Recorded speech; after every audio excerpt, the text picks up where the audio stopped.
Have you ever stopped to contemplate the possibility that your reality is not an external imposition, but the vibrational manifestation of a signal you yourself emit? What if the invisible threads of destiny are not pre-designed, but are woven moment by moment by the inaudible frequency of your own consciousness? Those who are on the verge of experiencing a profound victory, a quantum leap in their existence, often encounter messages, signs that resonate within them. This is not a chance encounter.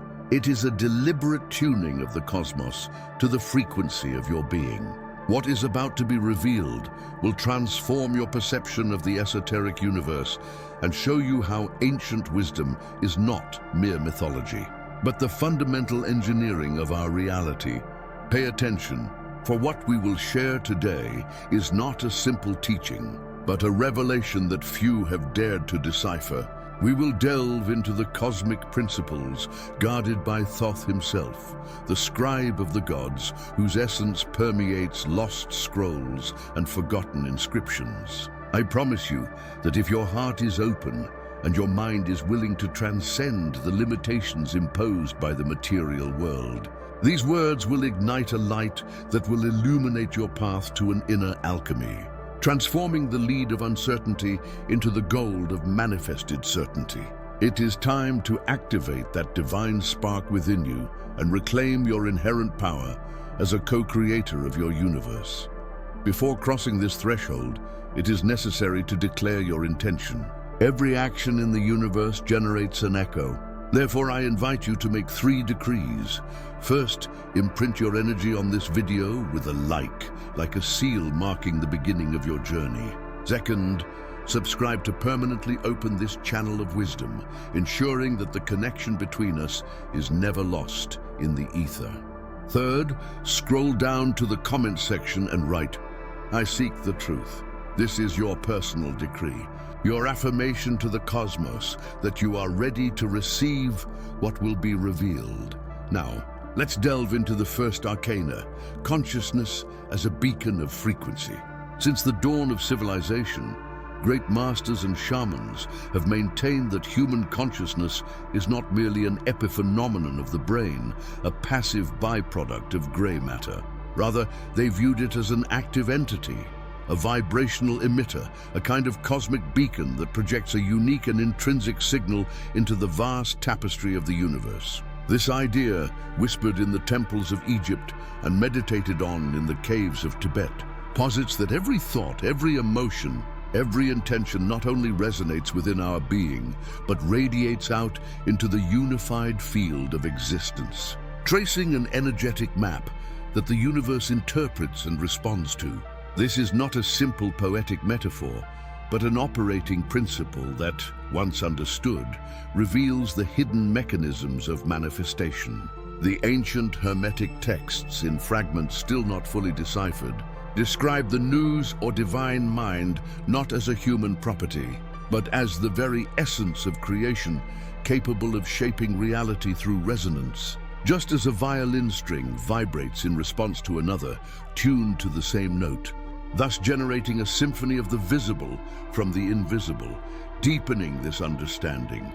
The signal our consciousness emits is not a simple wave, but a complex network of information that encodes our deepest desires, our most deeply rooted fears, and our subconscious expectations. Every cell in our body, every beat of our heart contributes to this vibrational symphony that the universe reads. The ancient alchemists in their transmutation laboratories not only sought to transform metals into gold, but also aspired to the internal transmutation of the being, understanding that the state of their consciousness was the primordial catalyst.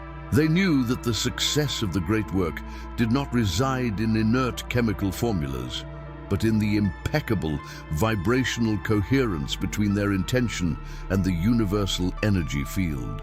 The Gnostic chronicles, often considered forbidden for challenging dogmatic structures, speak of a pleroma, or fullness, a realm of pure ideas from which we emanate and to which we return.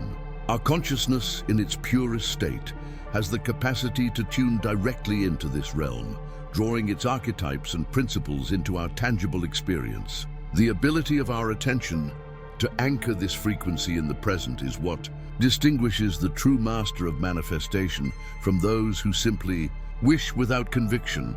The manifestation of this conscious alignment is revealed through what we call synchronicities. Far from being mere fortuitous coincidences, these events are intelligible responses from the universe to our emitted frequency.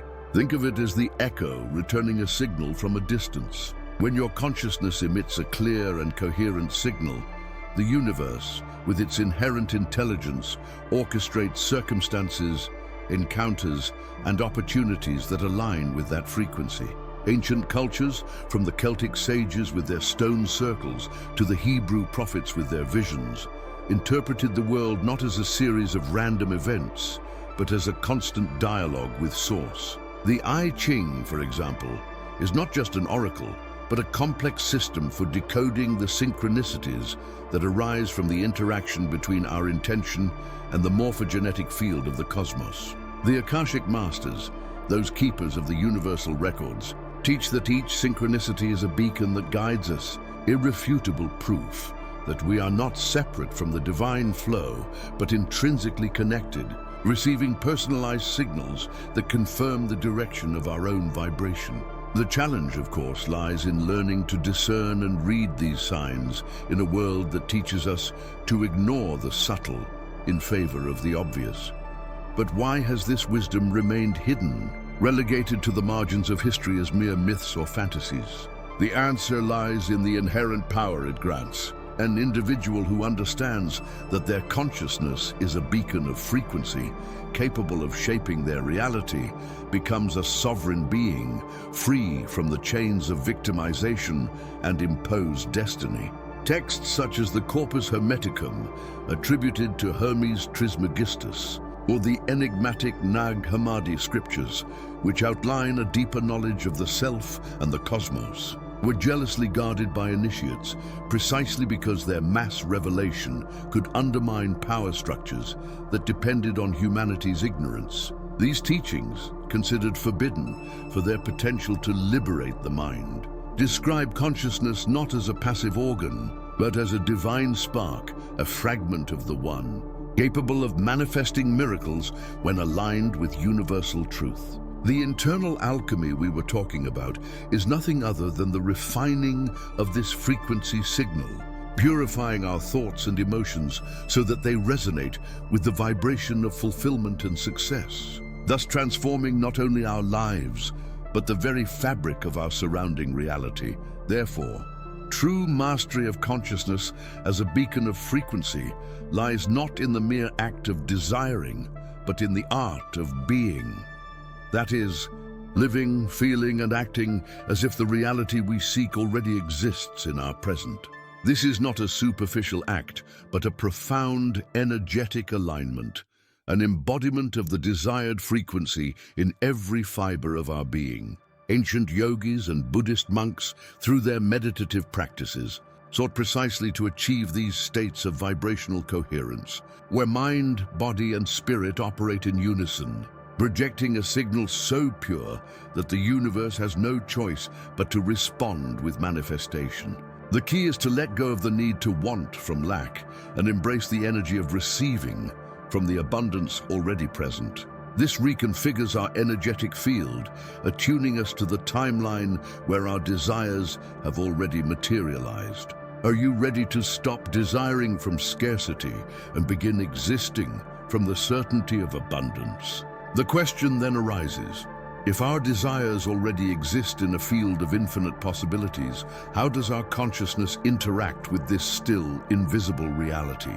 Our consciousness, my dear seeker, is not merely a passive observer of the canvas of reality, but the paintbrush and, in a sense, the pigment itself. If desires already exist as potential filaments in the vast warp of the cosmos, then our consciousness acts as a frequency beacon, a resonant signal that illuminates and consolidates those filaments, drawing them into our sphere of experience. Imagine each thought, each emotion, not as an ethereal, harmless entity, but as a quantum vibration, a wave of energy propagating through the unified field. The ancient sages of the Vedic traditions, for example, spoke of manas, the mind, and its ability to give form to Maya, the illusion or manifested world, not through brute force, but through a subtle but extremely potent attunement. This is not an external interaction, but an intrinsic entanglement, where the observer and the observed are inextricably linked by vibrational resonance. The nature of this frequency, signal, is much more complex than it first appears. It is not just an isolated thought or a fleeting desire.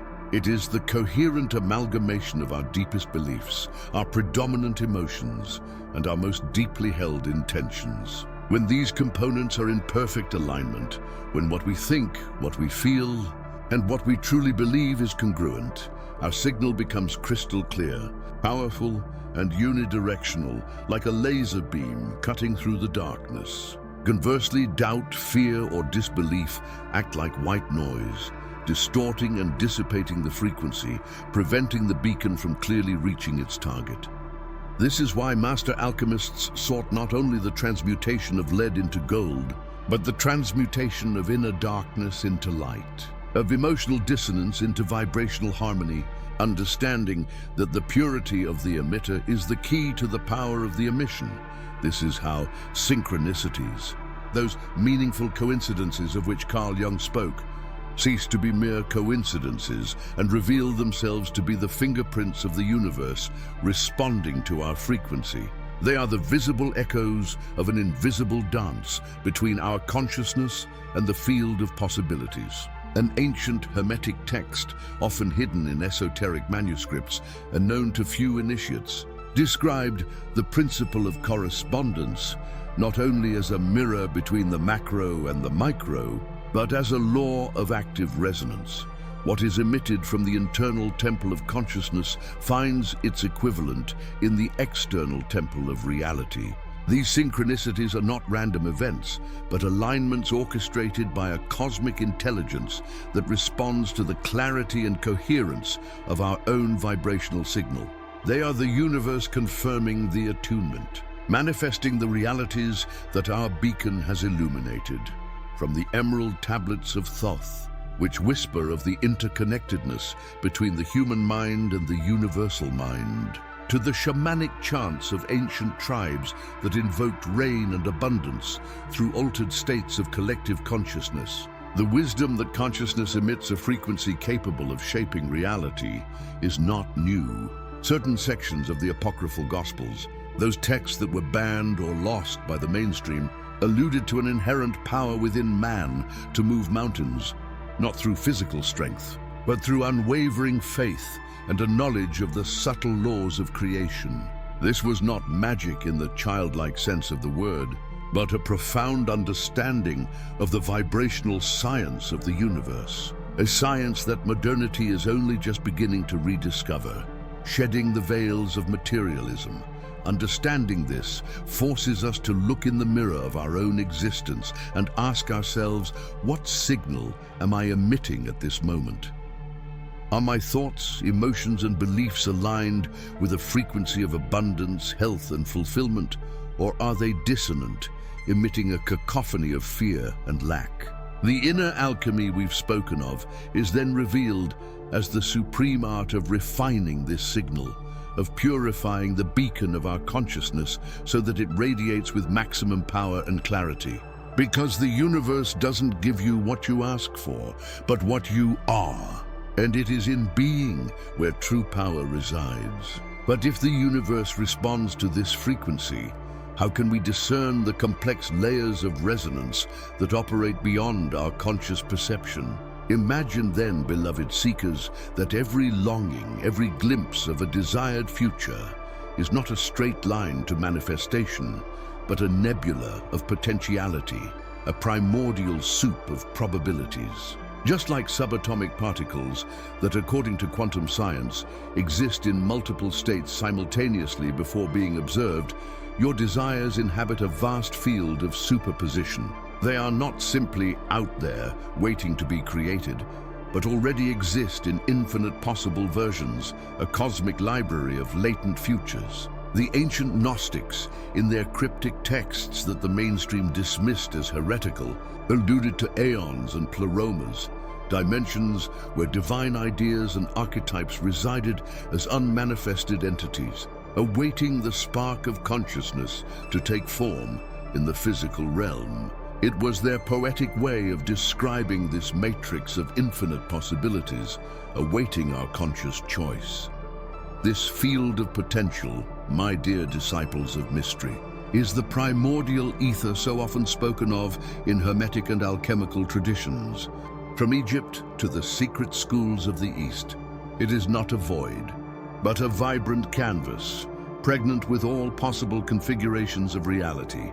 The mystical Kabbalah, in its intricate tree of life, maps spheres that, at the archetypal level, represent these stations of potentiality before material densification. Your consciousness, equipped with pure intention and focused emotion, acts as the quantum observer, the supreme artificer who collapses this wave of infinite possibilities into tangible reality. It is the true philosopher's stone of manifestation, not an external substance, but a state of being, a focus of will that draws a specific version of your desire from the vast soup of superposition, bringing it to life in your world.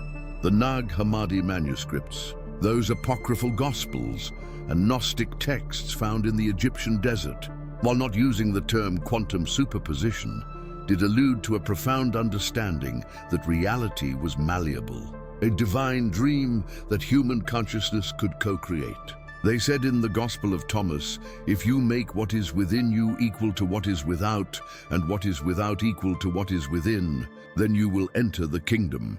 This enigmatic phrase suggests a profound internal and external coherence, an alignment between the inner desire latent in the field of potential and its outer manifestation. It's not just about thinking about something, but about sensing it as already existing in that matrix of potential, nourishing it with the conviction that it is already an inherent part of you, even before its solidification. Internal alchemy teaches us to maintain that vision, to protect it from doubt.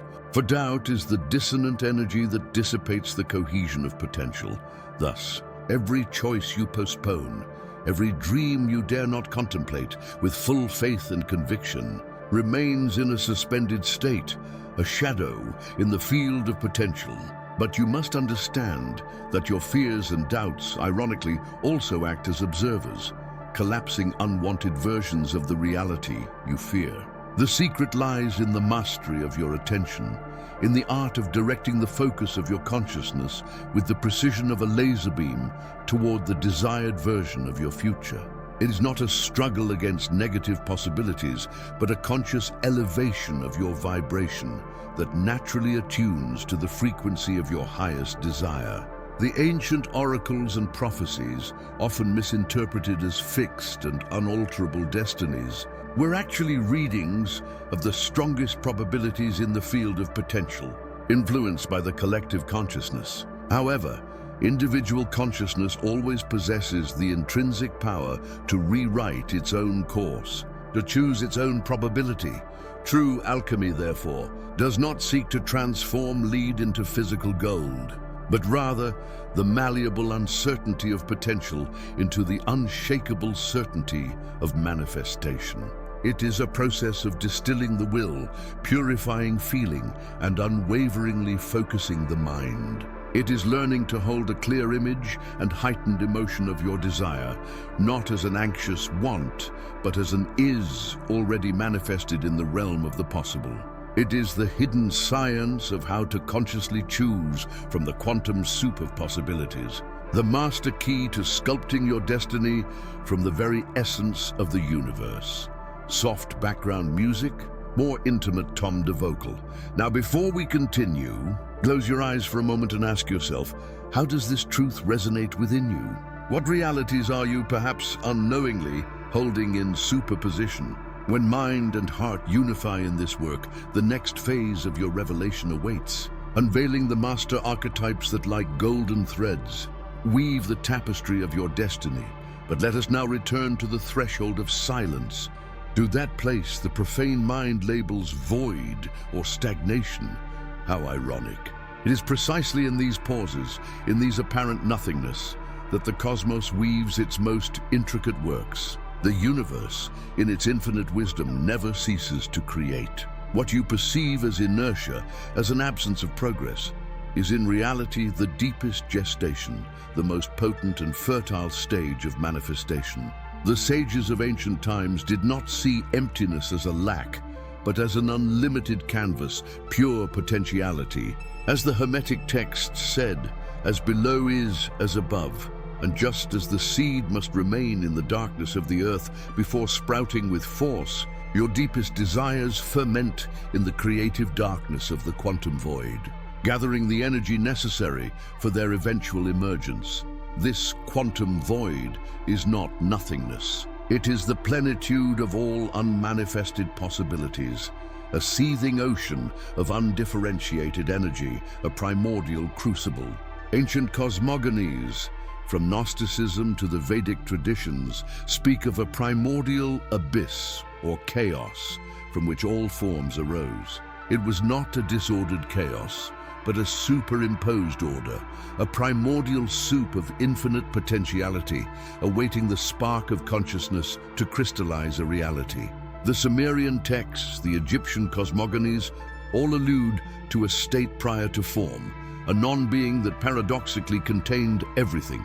It is the cosmic matrix, the universal womb, where divine ideas are fertilized before taking material form. To understand this is to free oneself from the fear of pause, of stillness, for in it lies the true promise of creation. During these periods that your linear mind categorizes as stagnation, consciousness is working at the most subtle levels. It is the time of the dissolution of the old to make way for the new, the alchemical nigredo that transforms the lead of the ego and outdated expectations into the foundation for the gold of a new reality. Old paradigms crumble, familiar paths close, not as punishment but as preparation. Energy regroups, the molecules of your desire reorganize in the ether. It is an incubation phase, where the seed planted in visualization and intention is nourished by darkness, by pressure, before breaking the surface. Patience is not passivity. It is the conscious and trusting observation of a cosmic process underway. Consider the great masters and visionaries of history. Didn't their most profound revelations and creations often emerge from periods of deep retreat, isolation, or what seemed like a complete lack of external activity? Shamans who delve into the darkness of a cave in search of visions, mystics in the desert, artists who experience a creative block before a masterpiece. Even in science, great discoveries often emerge after a long period of apparent failure, where the conscious mind gives up and the solution emerges from the subconscious. The dark night of the soul of the mystics is the paradigm of this creative void, a period of apparent desolation that precedes profound enlightenment. Your task, therefore, is not to resist this emptiness, but to embrace it with unwavering faith. It is to understand that your consciousness plays an active role in fertilizing this space. Not passive observation of this field of potential, but the infusion of your pure intention, your elevated emotion, is what gives form to matter.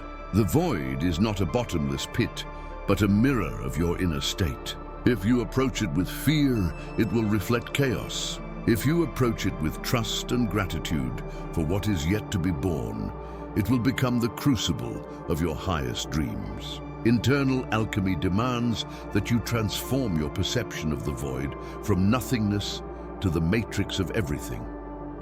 But how can we learn to discern the signs? The first shoots of creation that emerge from this fertile darkness before the common eye perceives them. Understand, initiates, that in the vast theater of manifestation, there are two fundamental energetic currents that are often confused. But whose distinction is the master key to inner alchemy? The energy of wanting and the energy of receiving. One is a desperate cry of lack that clings. The other is a confident whisper of plenitude that opens. This difference, subtle at first glance, is the chasm that separates constant frustration from effortless manifestation. At the heart of your being, have you felt the gnawing need for something to happen, or the serene certainty that it is already on its way? The answer to that question will reveal to you on which side of the veil of creation you find yourself operating. The fertile void we spoke of earlier is not filled by brute force of will, but by the grace of acceptance and the wisdom of patience, allowing true intention to anchor itself without resistance. The energy of wanting is a vibration of attachment and desperation.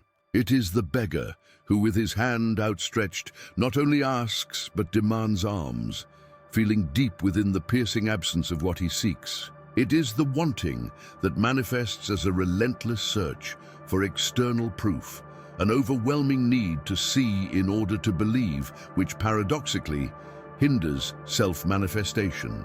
Ancient texts, such as the Vigyan Bhairava Tantra, warn of the futility of the mind that clings to the objects of desire with a devouring intensity, for this greed creates a resistance that repels what it yearns for. It is the attempt to force the bud to open, thus destroying the flower that is about to bloom. This energy arises from a place of perceived lack, an underlying belief that what is desired is not available, or that one is not worthy of it. And that resonance of not having is what the universe reflects back, creating a vicious cycle of dissatisfaction and a perpetual state of searching that never finds. In contrast, the energy of receiving is a dance of surrender and trust. It is not an inert passivity, but a subtle activity of alignment and opening. It is the internal certainty, not that something must arrive, but that it is already on its way, that the seed has been planted in the fertile soil of consciousness and its growth is inescapable. It is the sun that allows the flower to open in its own time, without tugs or demands. The Hermetic teachings, based on the principle of vibration, reveal to us that everything in the universe moves, and true manifestation is not a struggle against the current, but a flow with it. Receiving is the frequency of abundance, the wisdom of one who knows that the universe is a horn of providence, always full. It is about knowing internally that what you desire already exists in the non-physical plane and is seeking its way to you. If only you open the channel with gratitude and without conditions. Imagine for a moment the contrast with an ancient story, not of forbidden scrolls, but of the wisdom implicit in nature. When rain falls, the earth does not desperately want the water. It simply receives each drop, absorbing it, transforming it into life. Or consider the great Zen master who, instead of praying for enlightenment, sits in deep meditation, emptying his mind, trusting that the wisdom already within will emerge when the vessel is ready. The wanting mind is like a closed fist, incapable of receiving. The receiving mind is an open palm, ready to welcome. The Kybalion tells us of the principle of polarity, where wanting and receiving are simply extremes of the same scale of manifestation. And your alchemical task is to transmute the negative pole of lack into the positive pole of abundance through awareness and vibration. It is a shift in perspective from scarcity to immanent plenitude, an act of faith that dissolves resistance. Internal alchemy is not an act of brute force, but of subtle transmutation. It is the art of transforming the heavy metal of wanting, that dense energy of need and control, into the pure gold of receiving, the light vibration of gratitude and unwavering faith. This transmutation is achieved not through pleading or insistence, but through the recalibration of your internal resonance. When you align yourself with the frequency of what you desire, not from lack, but from knowing its existence, you become a magnet for it. The universe responds not to your words, but to your underlying vibration. Your task, therefore, is to dissolve the illusion of separation between you and your desires, to understand that you are already part of the same energetic fabric. But how do you cultivate this subtle yet powerful energy of receiving in a world that constantly pushes you to want and seek relentlessly? And what does this energy reveal about your true power of co-creation? As you navigate the seas of your longings, many confuse pure desire with the urge to possess, believing that an iron will is enough to bend reality. However, at the intersection where ancient wisdom intertwines with the revelations of quantum physics, a fundamental principle emerges: the observer effect. Imagine the universe not as a static canvas, but as a vast ocean of unmanifested possibilities, waves of pure potential, invisible and limitless. Your consciousness, beloved seekers, is not merely a passive spectator. It is, in fact, the beacon that illuminates and, in doing so, collapses those ethereal waves into particles, into the solid reality you experience. Every thought, every emotion, every intention acts as a signal, a vibrational pulse that interacts with this quantum field, bringing into existence whatever you focus on with the intensity of your inner gaze. But the key lies not only in observing, but in how you observe. Herein lies the trap of anxious observation, that impatient, clinging energy that many project onto their desires. When a potter constantly interrupts the drying process of their vessel, or a gardener digs up a seed again and again to check its growth, what results do they achieve but the distortion or death of their creation? Likewise, a mind that observes its manifestation with anxiety, with underlying doubt, or with excessive control over the how and when, prematurely collapses the wave of infinite quantum possibilities into a limited and often distorted reality. This vibrational interference is a kind of noise in the frequency, which prevents the highest and most perfect form of your longing from materializing, forcing an imperfect crystallization of reality. The ancient Hermetic schools already warned about the danger of impure desire that tinged with fear or lack. Ancient wisdom, often veiled in parables and symbolism, has always emphasized the importance of letting go, not as an act of abandoning desire, but as the release of attachment to a specific outcome or a rigid timeline. The true observer, the conscious alchemist, plants intention in the field of possibilities and then steps back with confidence, allowing the process of gestation and manifestation to unfold naturally without impatient interference. The Vedic texts, for example, speak of detachment from the fruit of action, understanding that the universe operates with an intelligence that transcends our linear understanding of time and space. It is in this space of faith and trust that infinite quantum permutations can organize themselves in the most harmonious and beneficial way, without being forced into a lesser form by the impatience of consciousness. This principle is not new. Ancient cultures understood it intuitively. Planting rituals, for example, did not end with obsessive vigilance of the field, but with an act of faith and gratitude in anticipation of the coming harvest. The seed was planted, the earth was nourished, and trust was placed in the natural cycles and the intelligence of life. Many texts, classified as forbidden or esoteric at different times, concealed teachings about the delicate alchemy of conscious creation, warning of the consequences of energetic impatience.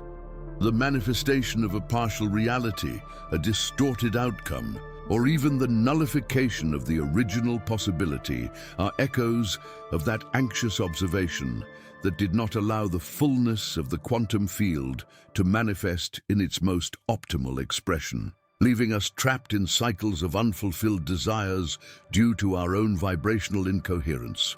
For the inner alchemist, the path is to cultivate wise observation, to hold the vision with crystal clarity, imbue it with the emotion of gratitude and the certainty of its already existence, and then release it, trusting fully in the universal process. It is not a surrender of desire, but a serene surrender to the how and the when. This is true alchemy, to transmute the anxiety of control into serene faith, doubt into unshakable certainty, and impatience into patient expectation. knowing that your longing is already being woven into the vast fabric of the cosmos. The real power of co-creation lies not in forcing, but in allowing. Soft background music, more intimate voice tone. Now, before we go any further, close your eyes for a moment and ask yourself, how does this truth resonate within you? But how then can we cultivate this unshakable certainty and allow the energy of the universe to flow freely, transcending the limitations of time and space in the manifestation of what we long for? The answer lies inescapably not in the external search for methods or magic formulas, but in the deepening understanding of your own divine nature. It is in the silence of being, stripped of the need to control the how and the when, where true certainty resides. When longing is transmuted into a frequency of "I already am." When the mind aligns with the inherent abundance of the cosmos and the heart vibrates in gratitude for what already is, then time and space bend to the will of spirit. Manifestation is not an act of creation, but of recognition. It is not bringing something into existence, but unveiling what was always waiting to be perceived by your consciousness. It is the state of being that dictates manifested reality, not the doing. Alchemical mastery is achieved when you understand that you are the vessel and the creator, the observer and the observed, the desire and its fulfillment, all fused in the immensity of an eternal present. If your reality is a mirror of your inner state, what reflection will you choose to cultivate from this moment on? Knowing that your alchemy is the key to uncovering the universe you long for, the knowledge you have received today should not be imprisoned. True wisdom grows when it is shared. If this spark has resonated in your soul, your next step is to become a beacon. Share this video, not as a link, but as a map for other seeking souls who, like you, wander in search of light. Each sharing is an act of cosmic service. And if this journey has transformed you, and you are not yet part of our inner circle, subscribe now and activate the sacred notification bell. This way, you will be one of the first to be called when the next portal of knowledge opens, becoming a permanent guardian of this wisdom. A revelation is never the end, but rather the key to the next door. The journey is a sacred labyrinth of interconnected portals. The key you receive today opens the chamber we are in, but before you, a new corridor is already revealed. On the screen to the side, you will see the portal to the next stage. Do not hesitate. The flow of the universe never stops, and knowledge favors those who maintain momentum. Click now and continue your ascension. To leave it for later is to risk the portal closing.